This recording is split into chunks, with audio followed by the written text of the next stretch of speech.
Footage ഇന്ന് റിലീസായ സിനിമയാണ്. ഓഗസ്റ്റ് 2-ന് റിലീസ് വെച്ചിട്ട് വയനാട് ദുരന്തത്തോടൊക്കെ അനുബന്ധിച്ച് റിലീസ് മാറ്റി ഇന്ന് റിലീസായി. സൈജു ശ്രീധരൻ ആദ്യമായിട്ട് സംവിധാനം ചെയ്ത സിനിമയാണ്. ഭയങ്കര പ്രതീക്ഷ അതുകൊണ്ട് തന്നെ ഉണ്ടായിരുന്നു. മഞ്ജു വാര്യർ, വിശാഖ് നായർ, ഗായത്രി അശോക് ഇത്രയും പേരാണ് ഈ സിനിമയിൽ ലീഡ് റോൾസ് ചെയ്യുന്നത്. ട്രെയിലറൊക്കെ ഇൻട്രസ്റ്റിംഗ് ആയിരുന്നു. മഞ്ജു വാര്യറെ ലാസ്റ്റത്തെ ഒരു ഷോട്ടിൽ മാത്രമേ ട്രെയിലർ കാണിക്കുന്നുള്ളായിരുന്നു. പിന്നെ മലയാളത്തിലെ ആദ്യത്തെ ഫൗണ്ട് ഫുട്ടേജ് ജോണറിൽ വരുന്ന സിനിമയാണ്. ഇംഗ്ലീഷിലൊക്കെ ഇത്തരത്തിലുള്ള ഒരുപാട് സിനിമകൾ ഞാൻ കണ്ടിട്ടുണ്ട്.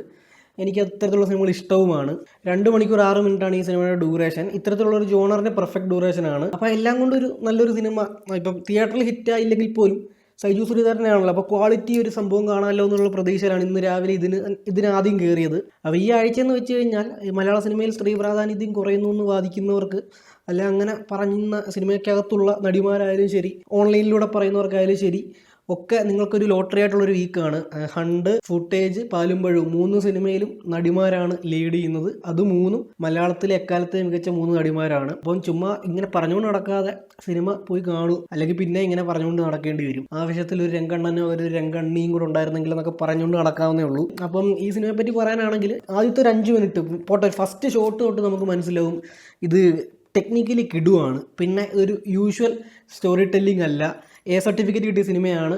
ന്യൂഡിറ്റിയും സെക്സ് സീൻസും പിന്നെ വയലൻസും ഒക്കെ ഉണ്ടെന്ന് നമുക്ക് അറിയായിരുന്നു. പക്ഷേ സാധാരണ ഇങ്ങനെ വരുന്ന A സർട്ടിഫിക്കറ്റ് കിട്ടുന്ന മലയാള സിനിമകൾ പോലല്ല. മലയാളത്തിൽ ഇത്രയും ഓപ്പണായിട്ട് കാര്യങ്ങൾ ചിത്രീകരിച്ച് കാണിക്കുന്ന ഒരു സിനിമ ഞാൻ ഇതേ കണ്ടിട്ടുള്ളൂ. അതൊരു മെയിൻ സ്ട്രീം സിനിമകളിൽ. പിന്നെ വിഷ്വൽ കൊള്ളാം, അതുപോലെ തന്നെ ടെക്നിക്കലി ബാക്കിയെല്ലാം സൗണ്ട് ഡിസൈനും മ്യൂസിക്കും ഒക്കെ ബ്ലെൻഡ് ചെയ്തിരിക്കുന്നതും ഒക്കെ അടിപൊളിയാണ്. വിഷ്വലിനെ പറ്റി എടുത്തു പറയണം. കാരണം സിംഗിൾ ഷോട്ടാണ് ഓരോ സീനും.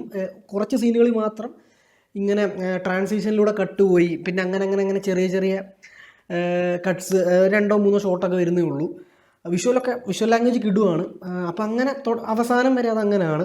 അങ്ങനെ തുടങ്ങി. പക്ഷേ ഒരു അരമണിക്കൂറിന് ശേഷം കഥ അനങ്ങുന്നില്ല.